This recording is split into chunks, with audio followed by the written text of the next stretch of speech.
Një mik, supozoj edhe juaj, kryetari i BDI-s, Zotriu Ali Ahmeti, po gjithashtu një mik shumë i afërt edhe i ish presidentit të Kosovës Hashim Thaçi, ka thënë se në rast të dënimit të 4 SHQK-s mund të cënohet stabiliteti në Ballkan. I druani, i fiksoheni ndonjë situatë të paparashikueshme, krijim të trazirave në rast të dënimit? Tani Aliu ka një eksperiencë të gjatë me çështjet e stabilitetit edhe është shumë kompetent se sa unë për të folur për këtë, aq më tepër që është njohës shumë i thellë i gjithë atyre burimeve të brendshme të atyre territoreve për sa i përket krenarisë, për sa i përket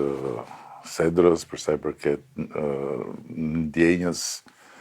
së të qenit të cënuar padrejtësisht, edhe për sa i përket pabesisë, po ashtu, sepse këtu ka dhe një pabesi, është një pabesi shumë e madhe,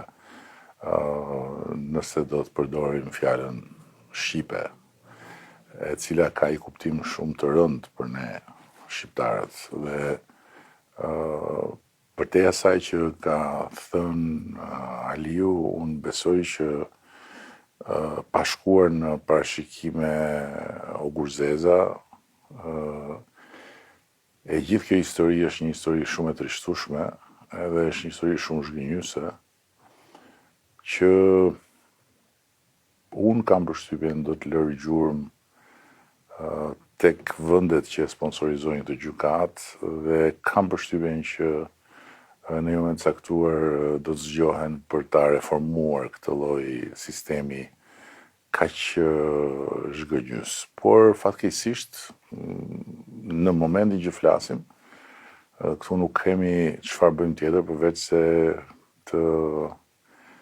ndjekim procesin duke shpresuar që në fund do të ketë një dritë ndërgjegje në momentin e marrjes vendimit dhe nuk do të jetë deri në fund një tunel pa dritë si ky që ka qenë deri tani.